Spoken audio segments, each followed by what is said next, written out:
In this video, I'll be showing you step by step how to withdraw money from Etoro wallet. It is super easy to do. So the first thing you need to do is open up your favorite browser, and then from here you'll need to go up to etoro.com and then log into your account like you usually would. Once from here, you'll need to simply go over here to the left hand corner over to your menu, and then from here you'll need to scroll down until you see the withdraw funds section down here.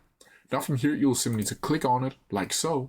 And from here, you'll be able to see an overview of all of your different wallets that you have created inside of your Etoro account. Now from here, you'll simply need to click on one of them that has money inside of the account, click on it and click continue. And then from here, you'll see the send payment. From here, you'll need to add a payee from here. And then from here, you'll need to enter in a person or business, and you'll probably only want to choose person. Then you add your first name, your last name, your account country, your IBAN number, and a nickname for the account, and then click save. Once from here, you'll need to go over here to send payment section again, click on the bank account that you just created, and then click continue. And from here, you'll need to choose how much you want to withdraw, click continue again, and then from here, you'll be able to withdraw your funds from Etoro to your bank account. But that's how you do it. If you have any questions about it, please leave them down in the comment section below, and I'll try my best to answer them as quickly as possible.